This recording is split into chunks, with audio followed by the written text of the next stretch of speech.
Ndaimbava makasika ny vaovao fifamoivoizana entina anatsarana izay tontolon'ny fifamoivoizana eto andrenivohitra izay dia niara-nisalahy nisava mombamomban'ny fiara ny zandarimariam-pirenena sy ny polisy misahana ny fifamoivoizana. Atao anatin'izany moa zany nafantarana fa ny 500 n'ireo fiara mifamezivezy eny an-dalambe dia saika tsy manara-dalàna avokoa. Toy izao ny tatim-baovao entin'ny tantely andrenivohitra. Nidiny fotony nijery ara-teknika sy ny tsy fahatomombanan'ireo fiara mifamezivezy eto andrenivohitra tamin'ity androany tompona andraikitry ny sécurité routière avy eo anivon'ny zandarimariam-pirenena izay niarahany tamin'ireo polisy misahana ny fifamoivoizana eto andrenivohitra. Nitarika ny hetsika tamin'izany ny colonel Ranier de Saint-Gelin lehibe n'ity sampandraraha ity.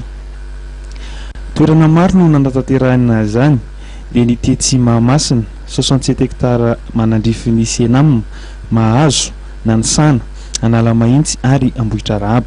Lahara-pamiana tamin'izany ny fisavana ny taratasin'ireo fiara, ny kalitony na anatiny izany na ivelany. Toy ihany koa ny fijerena ny setroka avoakan'ireo fiara mifamezivezy izay mandoto ny tontolo iainana ary makarary ny mponina. Nandritra ny ora telo nanatanterahana ny asa dia natratra 770 ireo voasava ka ny 730 tamin'izany dia samy tsy nanara-dalàna avokoa. Ny roa tsy nanana taratasin'ny fiara, iray tsy nanao visite teknika ka voaterina ampidirina fourrière. Ny isa 720 kosa ireo fiara no namoaka setroka mainty izay voaterina hotsoahana teny amin'ny mpamily ny taratasin'ny fiara. Manana 500 andro ny tompony hanao ny fanamboarana sy karakarana ny fiara misy fahasimbana.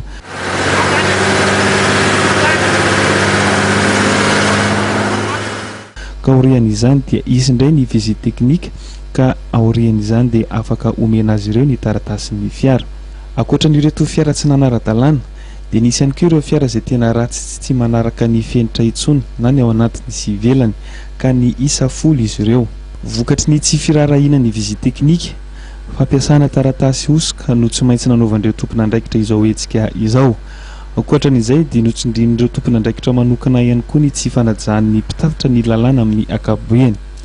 Taorian'ity hetsika androan'ity dia nanomafy ny teo anivon'ny centre de visite technique fa hitohy hatrany ny asa tahaka izao ho fanajana ny lalàna.